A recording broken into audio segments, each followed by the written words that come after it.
Our leaders go to the UN and they come across, direct oppression from the West. Why? Because nothing they say there actually matter.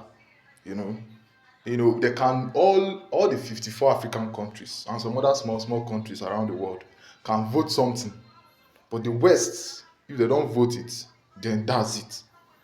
You understand? The so-called veto powers. Now our leaders go there, they face this kind of oppression, so they come home, direct it to other leaders. They follow the hierarchy. The president goes there, directs it to the Senate. See, if you are not with me on this one, I'll just remove you and put another person. That is the oppression they experience there.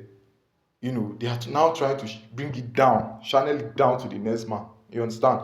So when they direct the oppression on the people in the Senate, the governors will be like, okay, talk. Let's now send it down to the people below us. That's how it keeps going. It keeps going. It keeps going down. You understand? Then in this case, the governor directs it to the deputy like that. Before you know, it gets to institutions.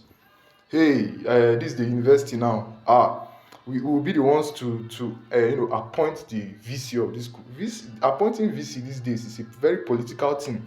Okay, so if we put you here, you have to be doing it the way we want you to do it. You understand? So they place the VC there, and then the VC, he doesn't have himself. He doesn't have a voice of his own. He's under oppression from these people that put him there.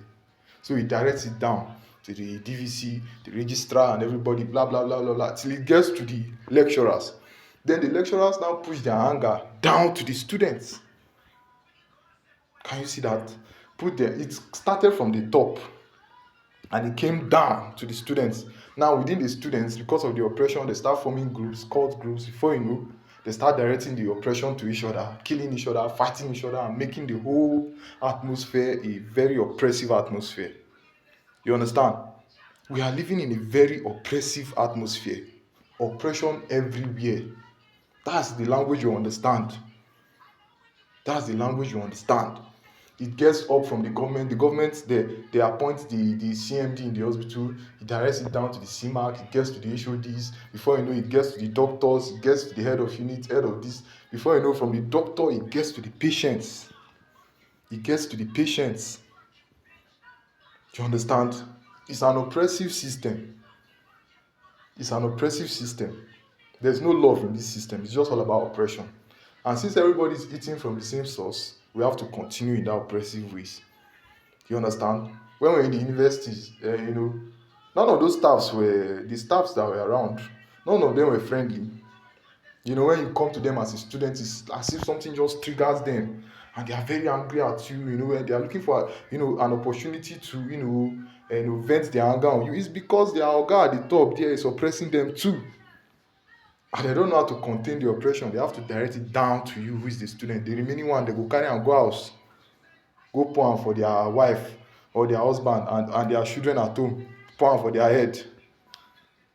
So at what point do we say, okay, no, let this thing stop, let this oppression stop now? It's either I contain the oppression, eh? Or I push it back to that person, push the energy back to the same person that sent me the energy, that sent me that energy of oppression. Instead of now throwing it down to people that are below me, or spreading it horizontally to people who are like my equals. At what point do we do that? You understand? At what point do we do that? So it's just an oppressive system we are living in. And at the point we are going to stop it is the point where we realize that instead of this oppressive pattern we are living, let us now adopt love. Love is the real revolution.